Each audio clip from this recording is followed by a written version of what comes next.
And Iran, not being able to handle the amount of protests, has decided to pursue, accusations of foreign influence in its protests and demonstrators, and other countries have stepped in. AP has reporting that several Arab countries called the president of the United States and asked him to not strike Iran, to let the process go out on its own, to continue to let it be a domestic issue. And a lot of people say that had an influence on the president's decision earlier this week to de-escalate some of his language. But it's been really interesting to see how Iran has deflected when it finds itself super isolated on the world stage on this issue. Yeah, earlier this week, we were airing a lot of the emergency UN Security Council meeting that was called, that included the Iranian ambassador to the UN. I'm curious, is the UN investigating Iran for human rights violations? Are there any international bodies that you're aware of that are doing fact-finding into the reported deaths and arrests in Iran?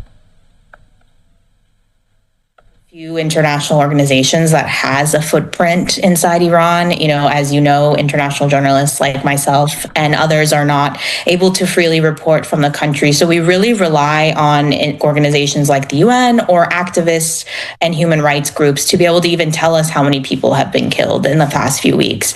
And so the UN has for years been documenting human rights abuses. They came out with a report a couple of months ago that showed that Iran, is among the top 5 countries committing human rights abuses against its people, especially during the waves of unrest that have happened in the past several years. So there are international bodies, but it's really difficult, especially for independent journalists, to get an accurate sense of what those human rights abuses are, of what the toll of them are throughout the country. And we've seen that be highlighted through even getting death tolls and arrest numbers in Iran the past couple of weeks. We watch these UN Security Council meetings and, we see what we see on the official TV cameras that are in the building. But what, if anything, is happening behind the scenes at these Security Council meetings that we might be interested in? Yeah, there's a lot of, backdoor conversations, right? The UN is a place where people have to act diplomatically. There are conversations that are had, even between the strongest of adversaries, between the Russian ambassador, Ukrainian ambassador, Iranian ambassador, US ambassador. But I think what this really showed, especially this week's emergency meeting, is that, besides Russia, Iran is finding itself super isolated, even, behind closed doors, even as, Qatar and the Emirates start to get closer to the U.S., creating all these deals, dealing as peacemaker for the U.S. in several of these issues around the world, are now finding themselves, less likely to defend. Even China and Russia, a long time, axis of resistance for Iran, are finding themselves, isolated and not able to defend Iran as it continues to commit what many people have called human rights abuses. You've touched on this. I'm hoping you can expand on it. How are key member states at the UN interpreting the war of rhetoric between the United States and Iran? What's sticking out to you?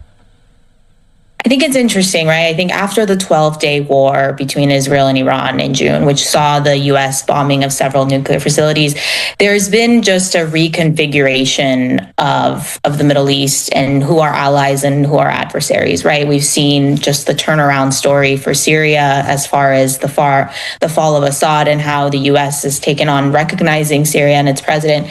And so there are a lot of really interesting dynamics happening with Iran. I think there are countries like Pakistan and China and Russia, who have historically kept really great diplomatic ties with Iran, who are behind the scenes, understanding that they're in this really difficult position. And they don't have as much leverage as they did, as we've seen the weakening of Iranian proxies like Hamas and Hezbollah in the region. So Iran has very few places to turn to anymore. So you see things like whatever conversation happened between Iranian officials and President Donald Trump for them to halt executions this week.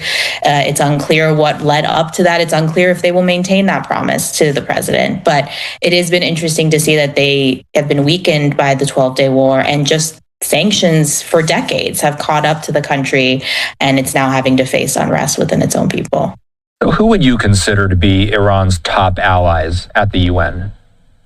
I mean, they're the traditional folks, right? I mean, if you saw this week's meeting, you saw that Russia was really one of the only people who stood up and discussed the sovereignty of Iran and discussed that U.S. is, foreign influencing the protest, and Russia stood alone in that. There were many countries that usually stand up for Iran and that only gave slight nods of support.